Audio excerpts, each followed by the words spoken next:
You are now watching Bleav. Do you believe? Welcome to the first episode of Bleav in Saints for the 2022 football season. I am David Grubb, and with me is East Carolina Hall of Famer and former Saints wide receiver Terrance Copper. Terrance, you've been hosting this podcast for a while now, so thank you for allowing me to be a part of it. Welcome back for another exciting season of Saints football, brother. Man, thanks for coming on, man. I'm excited about the season.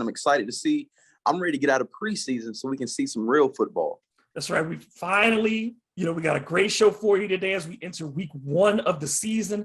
Later this week, we'll be back to preview that matchup with the Atlanta Falcons in week 1, which is a great way to start the season. You can't ask for anything more than Saints Falcons for week 1 with this franchise. You know this rivalry as well as anybody. How exciting do you think it is for this team to have the Falcons with this new coach, new lineup, and to get to have this opportunity to start the season? It's an opportunity that we can either take advantage of or it could hurt us. So we got to come out. We got to be ready to play. I think we will be ready to play. I think this is a team that will go deep into the playoffs. But these first 3 weeks could really tell how the division shakes up in the first 3 weeks. And that's something I've never seen before. First three games in a row, you got division games back to back to back. So these first 3 weeks can be tough. And it's a lot of spotlight, of course, on Dennis Allen taking over for Sean Payton, the winningest coach in franchise history, the only coach to take this team to a Super Bowl and claim that Super Bowl championship. How good a job do you think that Coach Allen did during this offseason and during training camp in maintaining the certain standard that the Saints have come to expect over the last almost 2 decades, but also establishing his own identity as the head coach of this franchise? I think he's doing a good job. I think he's prepared. I think he's ready for this moment. The good thing about it is one thing that made Coach Payton a great coach is not just his offensive mind, but he had great coaches around him. And Coach Allen's in the same predicament. Even though he don't have Coach Payton to run the offense, but he still got, he got Pete right behind him. And Pete knows this offense like the back of his hand. And he's still running the defense. So he's in a perfect position to succeed, even with the new guys that's coming in, new players that came in. I don't think it's going to be a drop-off. I think they're going to be better than they was last year and before then as well. When we talk about a team that had a top 5 defense last year and a team that was, a couple tiebreakers had the things shaken the right way for making the playoffs when they played more players last season than any team in NFL history. So you look at that and you can't help but be optimistic going into the season. Definitely. The type of season we had last year with so many injuries we had, it was unheard of.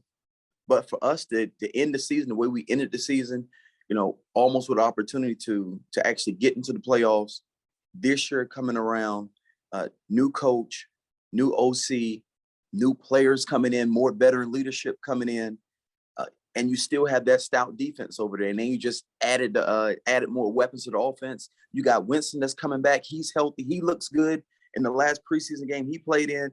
So I'm excited, man. I know Saints Nation, they're excited as well. Let's talk about Jameis, because Jameis is also somebody who's got to emerge from the shadow of a legend in Drew Brees. He was supposed to get that opportunity last season before he had that season-ending knee injury. He was off to a very good start, 14 touchdowns, only 3 interceptions, was leading the NFL in completion percentage in the red zone, which, of course, is a very big factor in success in this league. And then you look at the relationships that he already had with this team. He was the leader of this team. And you saw it even when he was injured, him being on the sidelines, motivating people. This team was his already. And he did that with an offseason having to split reps with Taysom Hill, not having an offense that was necessarily catered to his talents. And Sean Payton, certainly in the first 3-4 weeks of the season, had the training wheels on, not really opening it up. He also had no receivers, playing with all backups at the receiver position. He had backups at the offensive line position in and out of the early part of the season. It was not the team that you expected, and yet Jameis was performing at a high level. You give him a full off season now where he got to work with Pete Carmichael, tailor this offense to his talents, say these are the plays that I really like, and to work with those receivers. And you add in the Jarvis Landry, you add in Chris Olave, you bring back Michael Thomas, you add in his relationship that he already had with Marquez Callaway. You talk about Deontay Hardy. The sky's the limit for Jameis. It is. And the crazy thing about it is Jameis always been talented. His talent was never in question. Even when he was in Tampa Bay, it was his decision-making. And one thing he got a chance to do, he got a chance to sit behind Drew Brees, who Drew Brees don't throw a lot of picks. Drew Brees usually make a lot of great decisions. And he had a chance to sit behind and get coached by Coach Payton when he was there, and Pete. So Winston never had a lack of talent. It was his decision-making. And last year, one of the reasons why he threw 14 touchdowns and 3 picks in the games that he did play is because of the play calling as well. They didn't put him in certain predicaments to where he got to throw the ball 50 times a game. Anybody that's throwing the ball 50 times a game, it's going to be tough on you. So we did a great job of limiting how we're calling plays for him. So, and I think the same thing is going to happen this time. They're going to understand what he's good at, which he's great at the deep ball. He's great at play action deep ball. So they're going to call the plays that he's good at. And of course, I feel like now he's learning more of the offense. They're going to open it up for him a little bit more. What do you think about that? Because one of the things that you didn't get, Drew Brees liked to line up in that shotgun because of his height and because of the lack of arm strength. He needed to get rid of that ball quickly, make very quick decisions, let the ball go. Jameis now, you add in the element of play action because Jameis can hold that ball a little bit longer. He can stand a little bit taller in the pocket. And we even saw last year at times that he could put it down and run and take off for some yards as well, which, nobody really gave him credit for in the past as a mobile type quarterback, but he was able to do that. You add that in and to be able to now work with Pete Carmichael one-on-one, how much of an advantage is that for a quarterback to have those things at his disposal? Oh, it's huge. It's huge, especially to have an off season to where, you can be in the film room with your OC. Y'all can talk about certain things. That was the biggest thing with me playing with Drew Brees and Coach Payton. They was tied at the hip. Anytime you walk by the meeting room, those guys are in the meeting room. They're meeting. They're always talking. They was always on one accord. And now this is Winston and Pete. This is their thing now, so they're always going to be on one accord. As long as they're on one accord, the ship should sail as smooth as possible. But that is it. The fact that he can get around his offensive coordinator and they can learn this offense and study defense together and understand how we're trying to manipulate the defense and how we're trying to march the ball down the field. The sky's the limit for this team, especially when you have a quarterback that is competent in what he's doing. I mean, the big play was so reliant on Alvin Kamara the last few years because the Saints didn't have a lot of guys who could do that. But now you get Michael Thomas back, who's expected to play this week. You get Chris Olave in the draft, who's going to play opposite. You got Jarvis Landry, who might be the best slot receiver, or at least in the top 3 or 4 in the league, set records, for catches and yards in his first 4 or 5 seasons with the Dolphins before things got rough in Cleveland. Your number 1 receiver, Deontay Hardy from last season, is now your 5th receiver in this lineup. Marquez Callaway, a guy who Jameis also had a great relationship with last year at the end of the season. We saw him start to come on even without Jameis, make some big plays. This Saints receiver room, Juwan Johnson, who showed flashes of being that kind of, I don't want to say, necessarily compared to, but, he showed that the big tight end, be able to get downfield. And that's where the Saints have always had a lot of successes working the seams. He showed he could do that at times. Man, and you have Alvin Kamara to throw the ball to out of the backfield, and you can put Deontay Hardy in the backfield maybe and throw some screens to him in a Darren Sproles type situation. That's an abundance of riches that the Saints have not had in maybe half a decade. And all these receivers complement each other. They all do different things. They all bring different things to the table. So I'm ready to see it. I'm ready to see what we look like in game action. I'm ready to see what we look like once we start game planning teams. Because, of course, in the preseason, nobody game plans teams in the preseason. So I don't really put a lot of weight on preseason games. But I'm ready for us to start this opening season with the Falcons, and I want to see what we look like after we game plan this team and just see what we can do. What are your expectations for MT coming back after 2 seasons of basically missing 2 seasons worth of injuries? We know his competitive nature. We know he got the big contract. This is a guy who people, you don't see him in top 15 lists right now for best receiver in the league.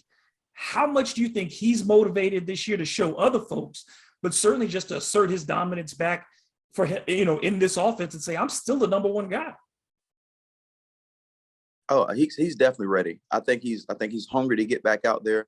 And I think he's going to have a better season than what a lot of people may think he's going to have, even though, he's a receiver. He hasn't played in a couple of years, but the style of play that he plays with is going to allow him to jump right in and just pick up right where he left off. It's not like he's this receiver that, he's this deep threat that we always throw into. He's a possession receiver that catches a lot of tough balls, catches a lot of intermediate balls. And that type of stuff, the way he runs his routes, his size, the way he can catch, that stuff is going to carry over, even though he missed a couple of seasons, but he can pick that right back up. That's an easy pickup because it's not like he's one of those receivers, like I said, that stretch the field like that. He's a more intermediate type of receiver, one of them tough guys receivers. So he can jump right back in and pick back up right where he left off. You didn't have a single Saints receiver last year catch 50 balls. You could have 4 do that this year. It's just that deep. Mm-hmm. And when you talk about the complementing each other, talk about that a little bit more about how these skill sets do fit together. When you talk about, they could go to 12 pack, put 2 tight ends out there, 3 receivers, 1 back, and everybody's a threat. Mm-hmm. Everybody that step on that field is a threat. Even once they get down in their depth, guys that played last year, like I said, they got a ton of reps last year. They got a ton of experience last year, the receivers that was playing. So, like I said, it just adds to their depth. It doesn't matter who's in the game. All those guys have experience. All those guys has made plays in their career. It's not like it's going to be too big for them for the moment. You got receivers like on the outside. I can't even pronounce his last name. What is Olave? We just drafted him. I can't pronounce his last name. Olave. He can run Olave. He can run any route out there. Any route, he can run it. He's a blazer. You have Laundry that's in the slot. He can do things. You have, just everybody that's coming back. They have different things that they can bring to the table. But the biggest thing that the receivers have to do, they have to, and I said this before on the podcast, they have to be able to block because you can't get 11 personnel, 20 personnel with 3 receivers and they can't block on the edges and in the slot. That is going to open up so much more for them if they can block. If you can get the run game going with 3 receivers in, you don't have to have 2 tight ends in or a fullback in, and you get a defense that have to bring in a nickel back, because of our threat to throw the ball, they got to take a linebacker out and bring a nickel in. Guess what? If you got receivers that can block that guy, now that's 1 extra linebacker that's not on the field to help stop the run. So if your receivers can block, it's a huge advantage for the offense. Well, another group that's got to block is that offensive line, and it certainly was in flux last year. There's some guys who are, facing some critical seasons this year. Eric McCoy is up for a contract extension. He needs to play well. Ryan Ramczyk, I would think, didn't play his best football last season, and he's a guy that you expect to be playing at an all-pro level every year. You still have concerns about Andrews Pete, finishing a season. James Hurst has been a dependable guy for this team, but can he play at a high level every week? And of course, Trevor Penning being out, got some good news that he could be back by November, but that's still a good chunk of the season without your number 1 pick. How good is this line, and how, can they keep Jameis upright and open up holes for the running game? It's yet to be seen this year. I have to see it. I think we have an opportunity to have a good O-line. I think the O-line is good enough to get us where we want to get to. But at the end of the day, we got to be able to see it when them lights come on. Like I said, we see we see the names, we see the guys that's coming in, the guys we have, but we got to be able to see it when the lights come on. And at the end of the day, it's up to them. And that's going to determine where we go as a team. It don't matter how many weapons you have offensively. It don't matter who you have at quarterback. at receiver, running back. It don't matter if that offensive line is not doing their job. So everything really relies on his offensive line. Cesar Ruiz, that's another guy, number one pick. Last year he struggled at both center and guard. This is a big year for him too, to kind of prove that he can lock down one of those positions. His growth is at that spot, at one of those, certainly the guard, because you expect McCoy to be there for 14, 15, 16 games. He's got to secure a starting spot and hold it. Hey, he does. But the good thing about it is the fact he can play multiple positions, it just gives you extra depth. It gives you extra depth. The fact he can play center, he can play guard. So I think he's going to lock down one of those spots. But it also loves the fact that he can give you multiple positions he can play. He can slide over and play this position, slide over and play that position. You need that depth, especially going through what we went through last year with all the injuries. You got to have guys that can play multiple spots, and they're not just locked in. Oh, all I play is this position. All I play is that position. You got to be able to be more diverse when it comes to playing different positions, because it's going to help the team and help with the depth. As we talk about depth, certainly one of the biggest decisions of the offseason was impacted by how the Saints perceived their depth, alongside certainly the personality and the contract demands. But you trade C.J. Gardner-Johnson, who was beloved by fans, was seen as kind of the spirit of the defense in some ways, the edge. But that a year ago, we wouldn't have been talking about depth in the secondary. We would have been asking questions about the depth in that secondary. This year, depth doesn't seem to be an issue in the backfield. Yeah, and that is the reason why they was able to trade him away. Because like I say, if we don't have that depth back there, there's no way you trade him. No way at all. So, I mean, I like the fact that our depth, I like the leadership we brought in, bringing the Honey Badger in, because those guys are going to keep everybody, they're going to hold everybody accountable. Everybody got to be held accountable. And that is the making of a good team, when players are holding each other accountable. And when you bring guys in like that, you want to play for a guy like that, because his passion to win, his passion to play football just feeds out into everybody else. You got Marshawn Lattimore, who is maybe one of the, certainly one of the top 3-4 lockdown corners in the league. But Paulson Adebo, last year, expectations were not high for him. He exceeded them all. And then there's just been raves about him all offseason. Right. Our secondary is probably one of the best secondaries. Truthfully, collectively, I'm going to say our secondary is probably top 5 in the NFL when it comes to our depth, our players, how well they are. So I'm just excited to see what's going to happen with this group, especially on the back end. Especially, I know our run defense is amazing. We always had a great run defense. Last year, our run defense was right at the top. So now you have a secondary that's put together, that's designed to shut guys down. I think our defense will be another top 5 this year as well. And, like you said, you bring in the Honey Badger and Tyrann Mathieu. And one of the elements that had been missing from this defense was turnovers over the last couple of years. They had not had big plays defensively where they were able to flip the field quickly or get points out of the defense. Certainly, Tyrann Mathieu has a reputation dating all the way back to college of making big plays and creating turnovers. Nobody's throwing at Marshawn Lattimore, but you get a guy like Paulson Adebo who's going to have opportunities to make plays. Marcus May is going to have opportunities to make plays.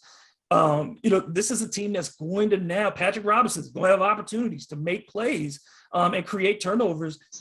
And the Saints have a pass rush, like you said, and with the defense that they do against the run, you're going to put teams in a lot of passing situations. And the one thing about the Honey Badger, he's even better closer to the line of scrimmage. The closer he comes down to that line of scrimmage, the more disruptive he is. So I'm excited to see these guys, man. I'm excited to see our linebacking core, see how they coming down, how they can be triggering. I'm just ready to see it. I'm ready to see it. Who has the best chance of working alongside Demario Davis, who for some reason is getting better with age every year? I don't understand why he is not recognized as maybe the top, inside linebacker in the NFL right now. If there is one better, you show him to me, because I don't see a guy who makes plays sideline to sideline or understands what's supposed to be happening on the field as well as Demario Davis. Pete Werner's got to stay healthy. Certainly Caden Ellis has shown some flashes, but again, depth is not a problem in that linebacking core. Not at all. And I think going back to Davis, I feel like if he has another season like he had last year, I think he will start to get the respect that he deserves. Because last year he was amazing. He was the anchor of that defense when it came to stopping that run. He was the anchor of it. But if he backs another season up the way he did last year, I think he gets that respect that he deserves. It all starts up front with the defensive line. The Saints have had a lot of injuries there over the last few years.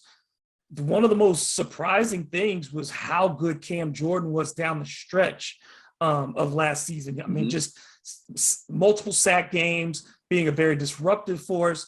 Part of that is his partnership with Marcus Davenport. Do you see this being the year that Cam maybe starts to slow down, or with that motivation of having the Saints all-time franchise sack record in front of him, does Cam continue to perform at a Pro Bowl level? I think he continues to perform at a Pro Bowl level. And not even the fact that the things he done last year, it's just so much new energy just coming into the building. You know, it's so much new energy that came into the building, and it just motivates players to want to play even better. It motivates players, even though we train and we're going to be locked in. But when you got that type of energy just coming in the building, we got a new coach. You know, we got the Honey Badger coming in. You know, it's high expectations for this team. I really feel like we are a Super Bowl team this year. So when you got expectations like that coming into a new season, it just gives you more hunger, gives you more fuel to want to continue to develop, continue to work on the little things that's going to make you better. So I feel like he's going to continue to excel. How important is it? You know, Marcus Davenport's another guy that the Saints are holding on to some money for. They're ready to pay him. But the one thing that he has not been able to do is stay healthy. He's so talented, so disruptive, commands double teams, which is vital in this league. So, I mean, I think he gets more hockey assist type sacks because he allows other people to do what they do. How important is he to this defense this season? Very important. But like you say, he has to stay healthy. Truthfully, everybody on that defensive side of the ball is important, just as important as the next guy at their position.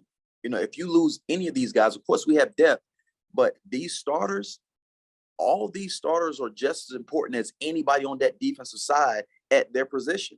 You know, so, but like you said, you got to stay healthy.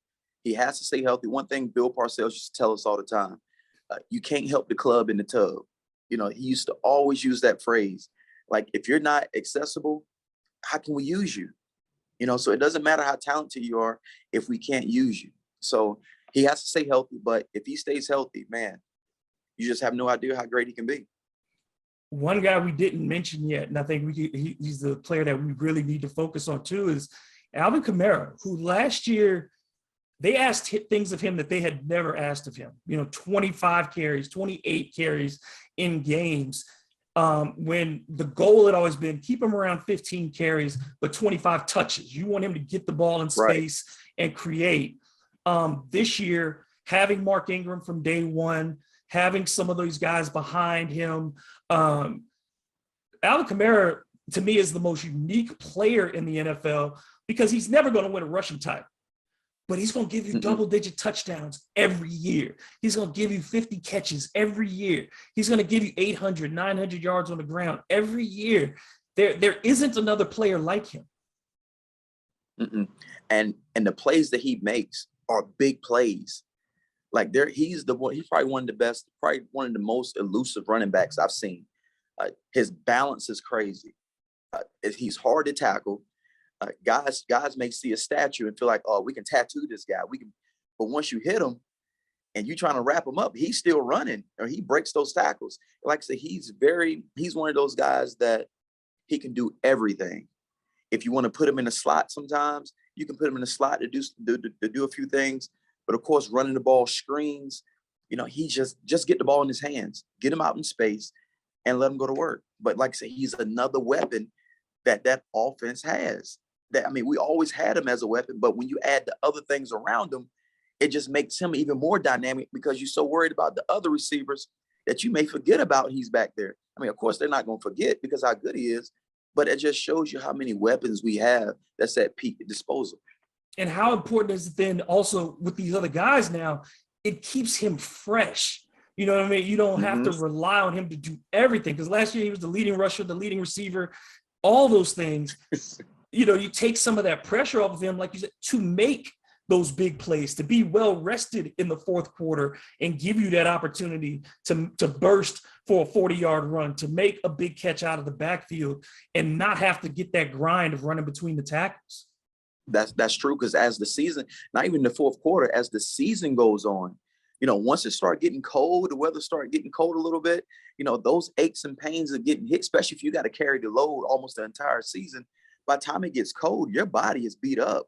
You know, you're not running the same anymore. You don't have that speed that you're used to having early in the season because you get beat up so much. You know, so it preserves him to really maintain his dominance throughout the entire season, which we're going to need it if we're trying to have a Super Bowl run. And let's close on that, because as we get close to the season, the predictions have started to change. There was a lot of disrespect, I think, for the Saints in the early part of the offseason. I think people underestimated Jameis Winston. They didn't talk about him and his development and his maturity. But now you look at this team and people are flat out calling the Saints a contender to win the NFC. And when I look around the NFC, I don't see any reason to question that. The Rams aren't better than they were a year ago. The Packers aren't better than they were a year ago. None of the teams at the top, you know, San Francisco, great defense, but that's Trey Lance over there and Jimmy Garoppolo. They're not better than Jameis Winston. Tom Brady is older, and I don't think the Bucs are better than they were a year ago. And the Saints have won the last 4 regular season matchups with these teams. So the Panthers aren't great. The Falcons aren't great. The Saints should win this division at the very least and be challenging for home field throughout the playoffs. That's true. I agree with that. And our first 3 games will tell a lot of how this division is going to shake up. Like I said, the fact I just never seen a team open up with 3 straight division games. I never seen it before. So, I mean, it's just so crazy. Your first 3 games can determine what the division looks like. You know, at the end, I never seen a season like this. I'm excited, brother. I'm excited. And when we come back later this week, we'll get into the matchups with the Falcons and we'll know the injury report and who's going to be available. But I think to start the season, I mean, there's just a laundry list of things, like we said, to be really excited in Who Dat Nation. Oh, yeah. I'm excited about it, man. I'm excited. I'm looking forward to doing this with you twice a week as we go through the season. And this is just going to be a lot of fun. So you got any final words before we get out of here?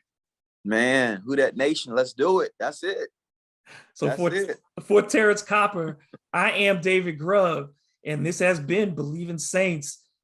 Who Dat? All right.